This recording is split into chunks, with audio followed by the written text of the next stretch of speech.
কোরআনুল কারীমের মধ্যে আছে, আল্লাহ তাআলা বলেন, ওয়ালা তাকুলু লিমান ইউকতালু ফি সাবিলিল্লাহি আমওয়াত বাল আহইয়াউন।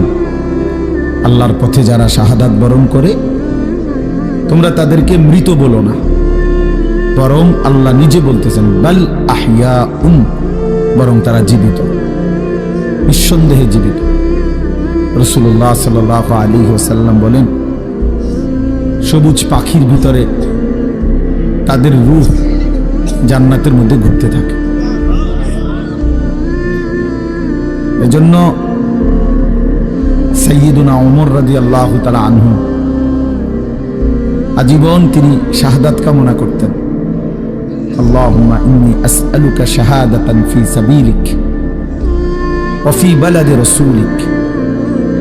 হযরত ওমর রাদিয়াল্লাহু তাআলা আনহু বলতেন যে আল্লাহ, আমি আপনার কাছে শহীদি মরণ চাই এবং নবীর শহরে মরতে চাই, মদিনায়।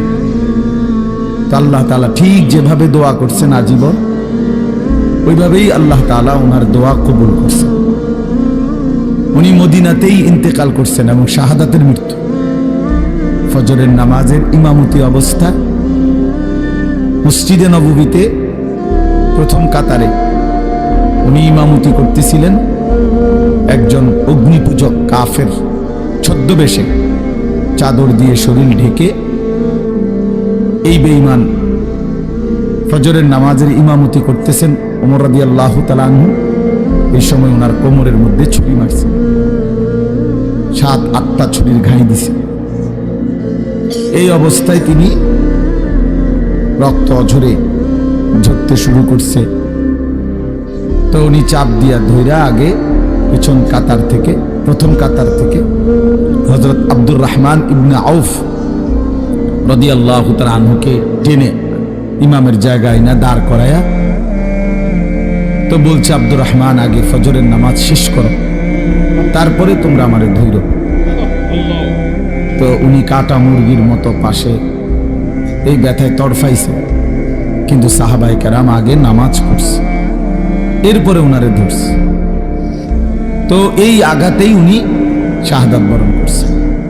পকেটে সুদের টাকা, মুখে বিড়ি সিগারেটের দুর্গন্ধ, আমনে কোন আস্তাগফিরুল্লাহ রাব্বি, আমি কোয়ান লরেন গোরেন কিতা ঘটনা কিতা,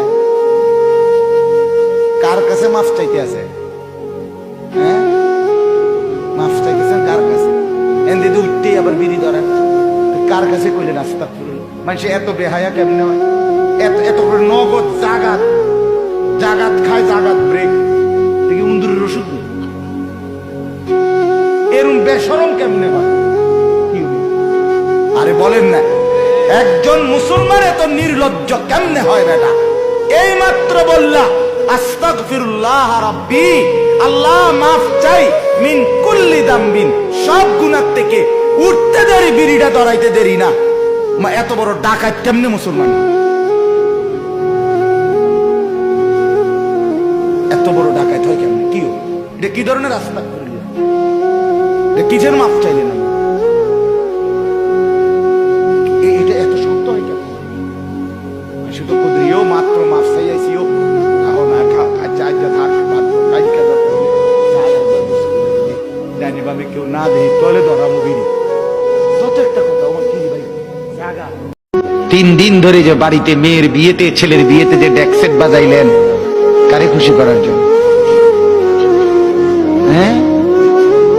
1 লক্ষ টাকার গেট, এরপরে গায়ে হলুদের এই নগ্ন অনুষ্ঠান কার জন্য করলেন?